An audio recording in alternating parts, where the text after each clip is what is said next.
Combra. Mbolo relais avec Gavranovic, c'est bien fait justement pour Freuler, mais le gardien Kawashima peut surgir. Ballon sur le flanc droit avec Shaqiri. Oh, superbe passe de Shaqiri pour Mario Gavranovic, le centre devant le but. Le ballon revient sur Gavranovic qui est signalé hors jeu par la défense japonaise, en l'occurrence le grand Yoshida. Nouveau centre, premier poteau avec la glissade de Gavranovic et Kawashima. Transversal de Akanji, magnifique pour Shaqiri.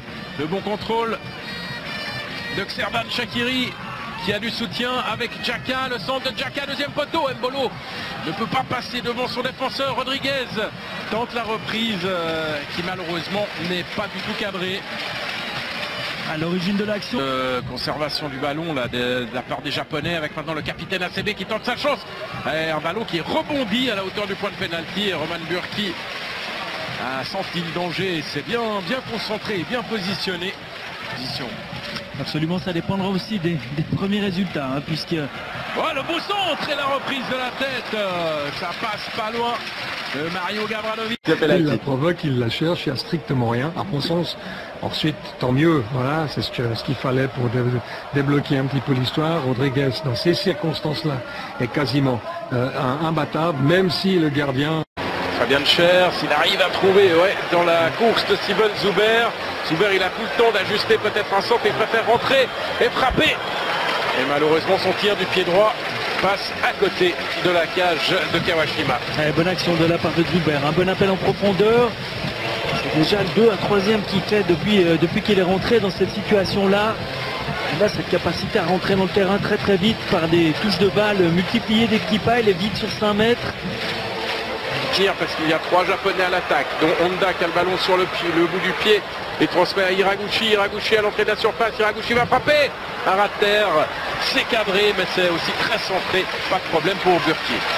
L'équipe de Suisse, on en parlait, hein, l'équipe de Suisse complètement partagée en deux, avec 5 joueurs qui attaquent, 5 joueurs qui défendent. Les Japonais sont partis à 3 contre 3. Voilà, il ne faut pas solder cette fin de match et faire n'importe quoi. Impérativement. Un peu d'inattention là de la part de Remo Freuler, parce que le ballon qui lui a été glissé était bon. Et puis le gardien se fait lober. Dommage. Et c'est à côté. Et c'est à côté. Ouais. Kawashima, il a eu très très chaud. Regardez cette relance complètement manquée. Shaqiri, il fait le bon geste. Hélas, ça passe juste à côté. Regardez sous cet angle encore. Certainement le plus bel angle. Hein. Ici, on voit Shaqiri en relais avec Jamaili Shaqiri. Le centre, deuxième poteau. Ballon remis par Boubandje. Le but. Oh là là. C'est l'action des coups de la part de l'équipe de Suisse et Seferovic qui retrouve le chemin des filets. Et voilà pourquoi on vous disait que c'était important pour Petkovic de lui redonner quelques minutes de jeu, parce qu'à l'arrivée de cette action, c'est lui, Haris Seferovic, qui n'avait pas encore marqué en 2018, qui peut s'offrir cette réussite. Absolument, hein, sur un contre finement mené par l'équipe de Suisse, mais une fois de plus, c'était quand même Shaqiri qui, une fois de plus, fait une très bonne deuxième mi-temps, qui est le détonateur, qui, sur un 1-2, réussit à prendre le dessus, piquer le ballon sur le deuxième, et Boubandje qui n'a absolument rien à faire là.